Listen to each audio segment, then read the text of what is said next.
Welcome back to Sampstra Games, the place to find new strategy games, and today we're going to play Lotus Reverie. This is a very interesting game. It's essentially a visual novel, but it has very unusual turn-based combat. I mean, it's just so unique. I don't think we've seen anything quite like this yet, and I've played a lot of turn-based combat games. Like, it has some similarities to other turn-based combat games we've played, but there's some mechanics that make it really unique and really different, which I think is quite fun. So let's start a new life and a new game.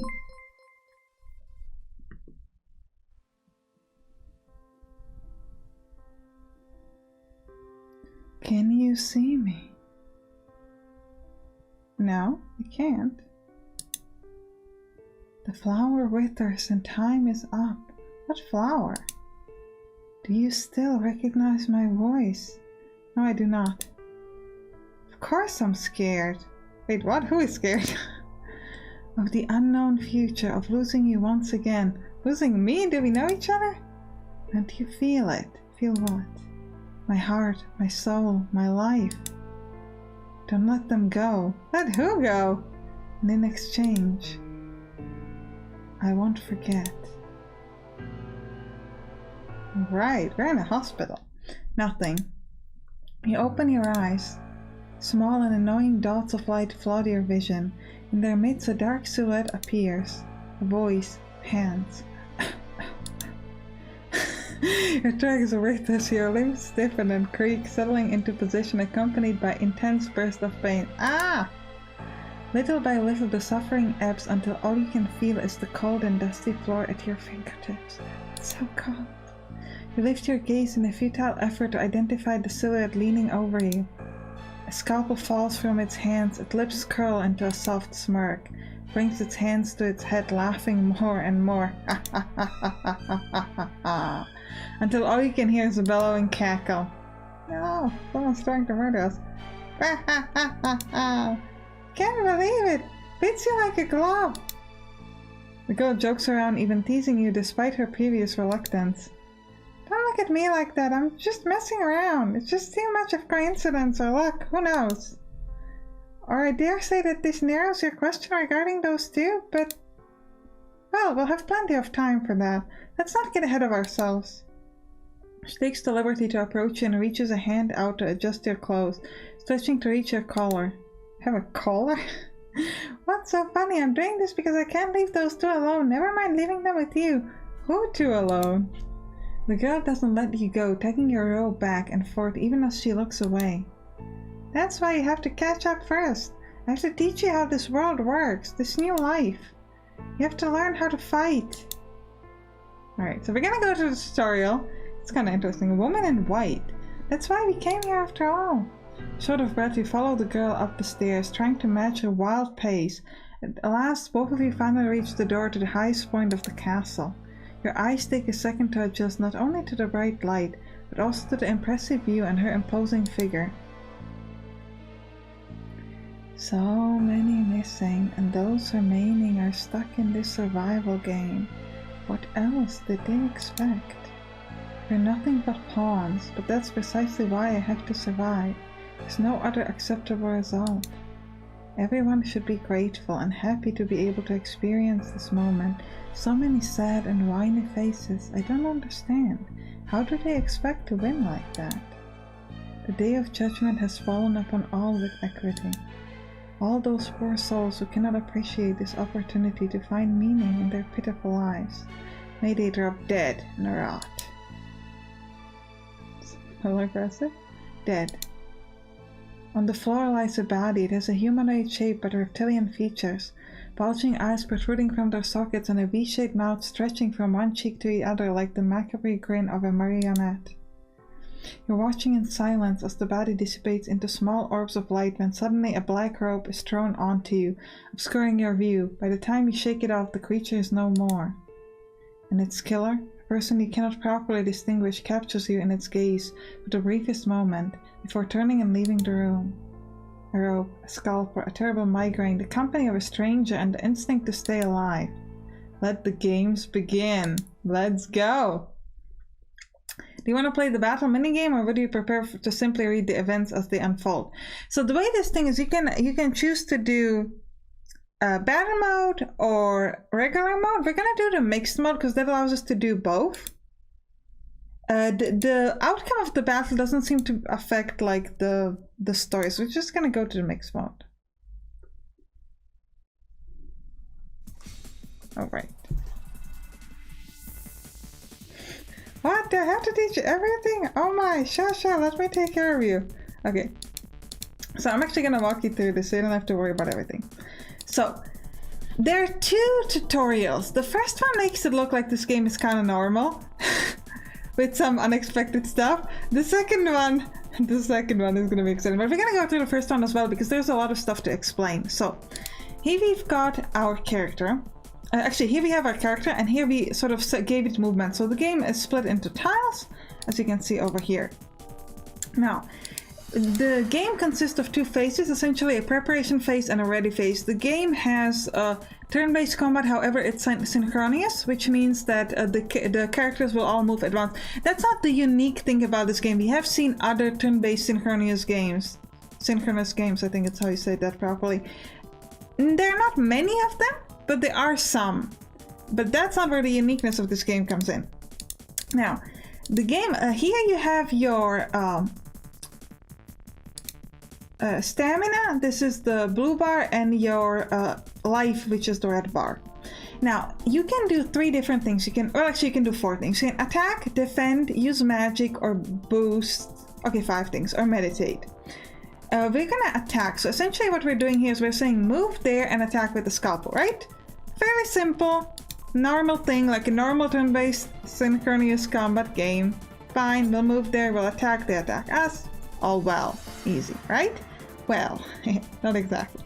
So, the thing is, because it's synchronous, you have options to change your preparation to do something different if you see a different unit. So, we're gonna see that in a moment, but first what they want us to do, boost. So normally I can move 3 tiles, but I can boost in order to move double. This, however, costs me my stamina, so you're gonna be able to see soon. Now, the problem here is I don't know where the enemy is going to go. So what I can do is I can change my attitude, and I can say, hey, if I see an enemy, I want to move and follow him, or I may want to run away, depending on what I want, right? So it has higher priority than regular movement. So what we are going to do is we're going to go click over here, and we're going to say that I want to follow. Okay, so first we need to change the priority to focus on this one, and we're going to say, hey, I want to attack this second one. So this means that if we see him, we're going to follow him instead of try to run away. So this is already something that's pretty new, that I find quite unique. It's like we haven't really seen anything quite like this.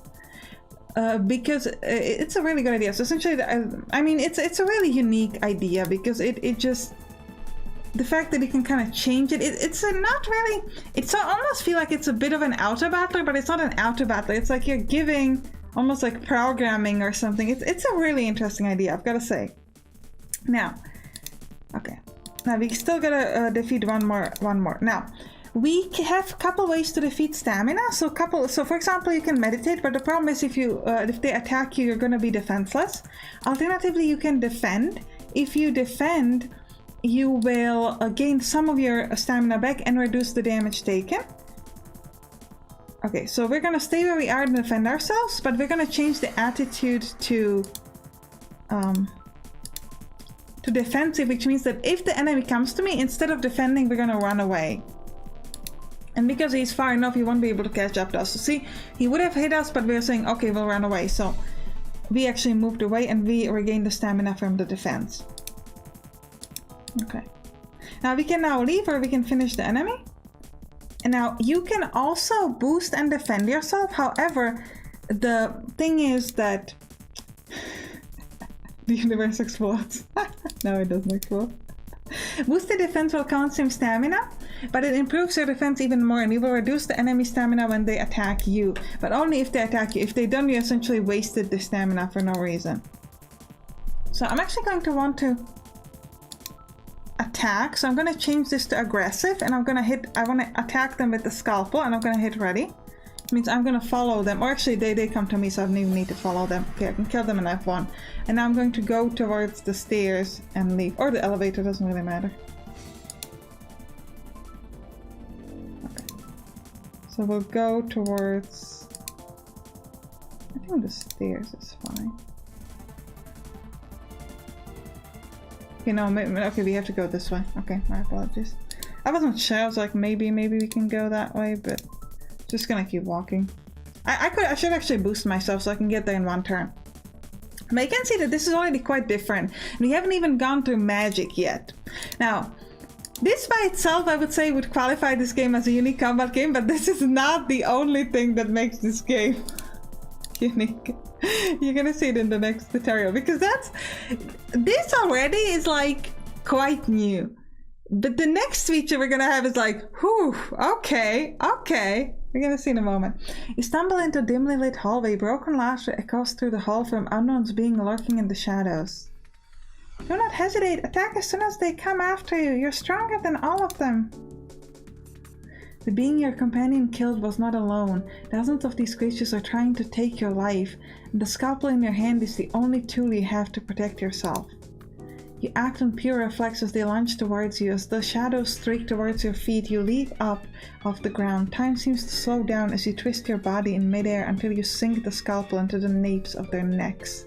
When one disappears, you move on to the next. The killing doesn't disturb you. You keep carving out your path of destruction, leaving behind only ephemeral corpses that promptly vanish into thin air. They aren't human. It's nothing to worry about. Survive to see a new day, to have a chance. Be grateful you're here, for there are not many who can say the same. When you finally reach the ground floor, there's not a single enemy left.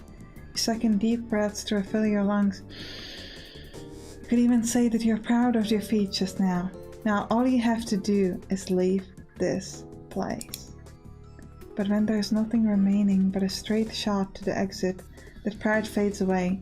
In its place, a terrible migraine assaults your head. The long center hallway's window floor reflects the pale white lights overhead. The only exception is one point in its center. A new figure, this one apparently human, a woman dressed in a long robe that covers her from top to bottom. The same robe you wear, the only difference being its color, white. The migraine intensifies, you right in pain, staggering in place. Ready for battle, the woman draws her katana. Her image wavers before your eyes in sync with your own heartbeat. Alright, so this is the second part of the tutorial, and this is where it gets exciting.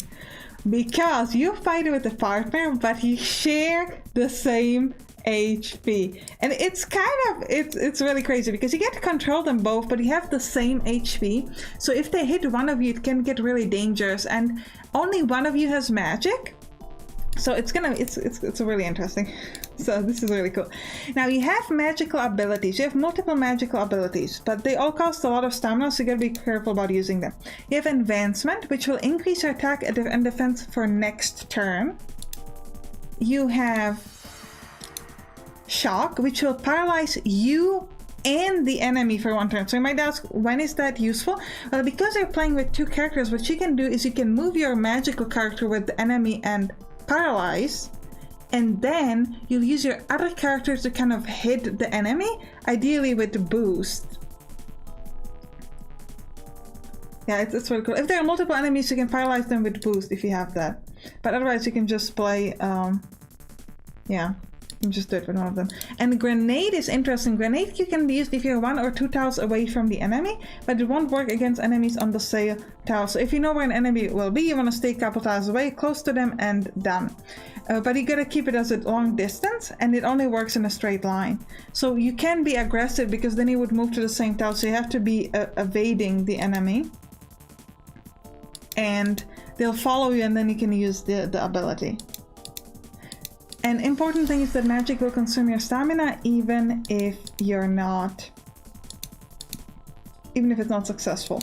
Now, I'll be honest with you guys, this fight is a lot more difficult than it seems. I had to do it like a lot of times in my test game to make it, so let's do this together. So I actually know where the enemies are. I know that the enemy is over here, and she has the ability of Sonic Boom, which allows them to hit very strongly anyone in a straight line. So I'm gonna use a defense and try to get there with my weaker character, so to speak. And with my second character, I'm actually going to move here.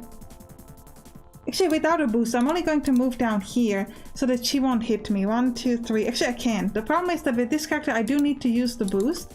Otherwise, she's going to hit me. 1, 2, 3, 4, 5, 6. So I'm going to move to here and do a boosted... I can't use a grenade because this is a corner. So I'm actually going to use enhancement immediately on the first turn. And we're going to go like this. And then she's going to use the sonic boom on this other character here. Most likely. And if I had anybody in the straight line, for example, if I had anybody here, she would hit me there as well. So we can get hit for 27. Now, next what I'm going to do is I have the enhancement. So I'm actually going to move my character and do a boosted attack. But I'm gonna boosted attack 1, 2, 3, 4, 5, 6. This movement over here, because again, I know that the enemy is over. You might be thinking that's a little weird that I should be just attacking her. The problem is that she's a much stronger character, so she has the chance to, if I hit her, I'll do a lot less damage than if I attack this other character. So the game is essentially telling you that you should be attacking a weak link. Now with my character here, I'm going to attack the woman in white. But with this other one, I'm going to hit the other one. So let's just hit ready and let's see what happens. So see, I'm going to move away up to the guy up here and hit him with my enhancement. So I did 30 damage. And here I did 30 damage as well. She's doing nothing. She's like recharging her mana or something so she can use the sonic boom again. So now I actually need to run away so she doesn't hit me with the sonic boom. So with this character, I'm actually going to keep following the man in black and use another boosted attack at him. And then with this character, I'm just going to try to run away. For example, up here, doesn't really matter where, just like try to run away. I'm not really sure why it didn't move. Oh, it's because she's moving in the same direction as I wanted to, I guess, so essentially the attack stops. At this point, what I'd like to do is I'd like to stop boosting. I'd like to move my character in there and use shock. This will essentially make it so she can't do anything. And with this character, I'm going to do a boosted attack on her. So here, I'm just going to move towards her and use a boosted... Actually, I could just use a regular shock, not boosted, a regular shock. 1, 2, 3. And then this other character is going to use a boosted attack and follow her. Actually, before, let's just make sure... Yeah, this is fine. Let's go. Okay, so this is great. So I managed to shock her. So she can't do anything, but my other character should be able to hit her. Great, for 15. Now, do I have enough for another shock? I'm not really sure. If I did, we would be able to win immediately. Can I can shock her this turn, I believe, but it means I will run out of stamina, which means I will be punished and be unable to move next turn. So I'm actually just going to do a regular attack and hope that she's not going to be able to kill me if I just go straight in on her.